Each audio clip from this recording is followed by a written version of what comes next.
Ever get the feeling that even fantasy stories, they have this way of revealing truths about our own lives? Oh, absolutely. Like holding up a mirror. Yeah. And today we're diving into Gem of Harmony. Okay.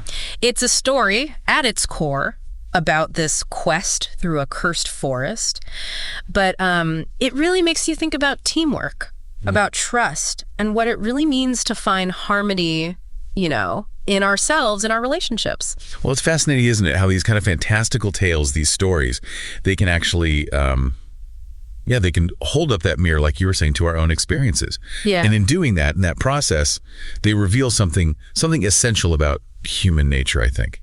And this story, I have to say, it grabbed me right from the start because of the group at the heart of it. This band of, I'd say, unlikely heroes who are on this quest together. The dynamic between them, it's just fascinating. Right. So you've got Alara, a fallen knight, and she's desperate for redemption. Mm-hmm. And then there's Eric, classic rogue. Oh, yeah. Mysterious past. Always lurking. Always lurking, exactly. Yeah, the rogue archetype is so interesting to me. They're often misunderstood, I think. Yeah. But their skills are undeniably valuable. Oh, yeah. There's always that question mark Always wondering. hanging over their motives. Exactly. And then you've got Leora, the healer. She's, I think it's safe to say, the moral compass of the group. Right. Trying to keep everyone on track, The glue. The glue. And finally, there's Thorn, the ranger. I get the feeling Thorn's more comfortable talking to trees than to people. Yeah. Bit of a loner. So, talk about a mismatched team, right? You've got all the ingredients for disaster right there. All right. It makes you wonder, how do they even function as a team? Right. Let alone take on a quest of this magnitude. Exactly. And that's the point, isn't it? This ragtag bunch, they mirror those dynamics that we see in real world teams. Often the most effective teams, they don't thrive in spite of their differences, but because of them. Interesting. Yeah. The real challenge, the real, hurdle to overcome is channeling those different perspectives, the varying strength, the contrasting weaknesses. You have to channel those into something that's, greater than the sum of its parts. It's so true. And it reminds me of that saying, if you want to go fast, go alone. If you want to go far, go together. Right.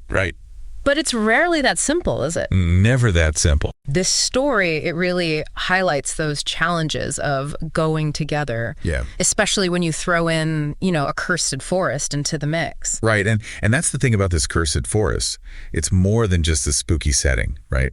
It's this really brilliant metaphor for those internal struggles that we all face as human beings. It's like the story's trying to tell us that sometimes the most challenging journeys, they're not outward towards some distant goal or objective, but inward toward confronting those hidden parts of ourselves. Oh, that's good. The parts we keep hidden from the world. Yeah, and I think about that detail, about the forest's illusions and how they prey on them deepest fears. Yeah. That adds this whole other psychological layer to the challenges they're facing. It's not just about fighting monsters. Right, it's about those internal monsters. Yes, exactly. Yeah, it's like the forest, it becomes this manifestation of their anxieties, their insecurities, their past traumas. Wow. It all comes out in the forest. And suddenly, it's not just about battling these external monsters or overcoming these external obstacles. It's about facing your own inner demons as well. Exactly. Yeah, that's the core of it. Which makes me think about how often we find ourselves in a similar situation, right? Maybe not in a literal cursed forest, right, but facing a challenge, something that forces us to confront our limitations, our fears,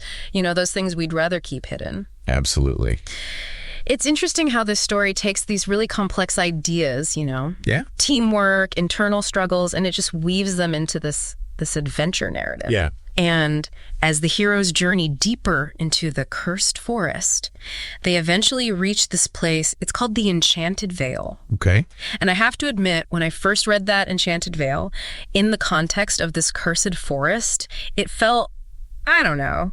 A little out of place. A little out of place, yeah. Like, would you agree? It does. It makes you wonder, like you said, it's like this little glimmer of hope, right? In this otherwise oppressive kind of atmosphere. Yeah. But then again, we've already kind of touched on this. Appearances can be deceiving. Oh, yeah. Especially in this forest. Especially in this forest, exactly. Right. And it's in this veil, in this serene veil, surrounded by, shimmering pools and tranquil scenery. Yeah. That's where they expect to find the gem of harmony. But instead of finding the gem, they encounter someone. And this person, they really throw the group for a loop. Who might this be? This is Alindra, the guardian of the gem. Okay. And she's a classic example of what we often see in these kinds of stories, Right. That archetype of the wise guide. Oh, I see, yeah. We see these figures throughout mythology, literature, Mm-hmm. They often appear at these crucial moments in the hero's journey to offer guidance or to reveal some kind of hidden truth. Right, like a Gandalf or a Yoda or a Merlin. Exactly. Those are perfect examples. Yeah, those figures that challenge the hero's perceptions and push them towards growth, ultimately. I love that you bring those up because when I first pictured the guardian of the gem of harmony, I have to be honest, I was thinking something a bit more, imposing. Right. Like a fearsome dragon or a powerful sorceress. Mm-hmm. But Alindra, she's described as this calm, wise woman. Interesting. Not what I expected at all. And that subversion of expectations, that's so crucial here. Because Alindra's true power, it doesn't lie in brute force or magical prowess. Mm-hmm. It's in her wisdom, in her ability to see through those illusions that cloud the hero's judgment. That is so true, and she really drops a truth bomb on them. What does she do? She basically tells them they've been looking at this whole quest the wrong way. The gem, it's not some magical artifact to be found out there. It's something that exists within them, within their relationships with each other. So it's about that internal search, that internal discovery, which, again, it makes you re-examine that entire idea of what a quest even is, right? Yeah. It's not about, acquiring some external prize or reaching this far-off destination. Right. But about the internal shifts that happen along the way. The real gem, so to speak. It's the personal growth. It's the deeper understanding of oneself, one's connection to others. That journey of self-discovery. Which makes the betrayal that happens all the more impactful. Oh, tell me more.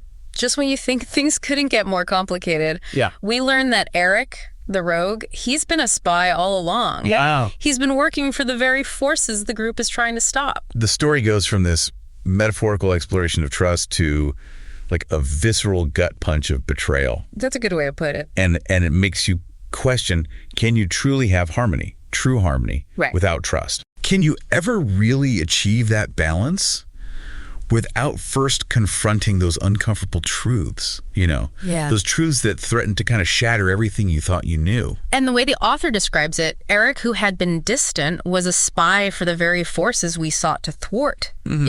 It adds this whole other layer of complexity to the story. Mm-hmm. It makes you question everything that came before it. Sometimes you read a story and it just stays with you. It gets under your skin. Oh yeah, I know that feeling. And this excerpt, Gem of Harmony, it's one of those for me. It takes us on this winding journey, We're exploring teamwork, we're grappling with trust, getting hit with betrayal.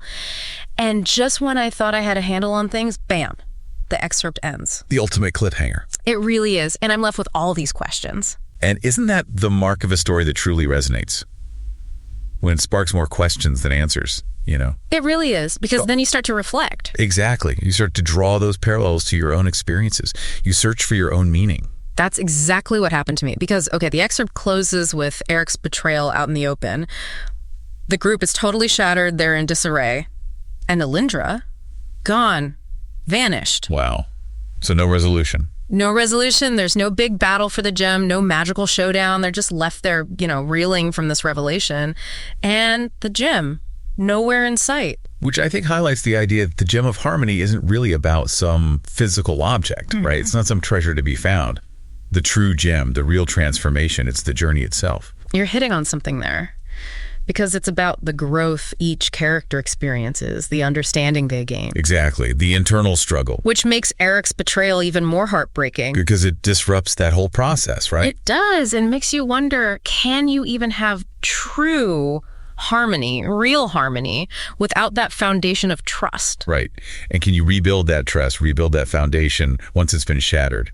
Can those relationships ever be the same? It's a tough question. It is. And it's a question the story asks us to grapple with. It makes us think about what forgiveness might look like in the face of betrayal, how we might handle a similar situation in our own lives. This whole story, this excerpt, it's really got me thinking about the gems I'm searching for, not just in stories, but in life.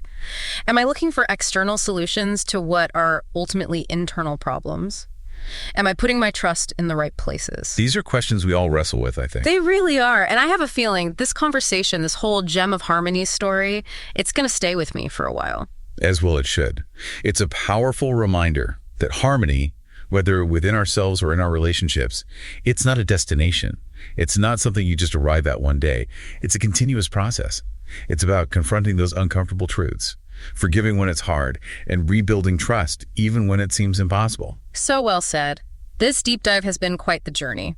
We've explored teamwork, trust, betrayal, and really uncovered how even a fantastical story about a quest can be so relevant to our own lives.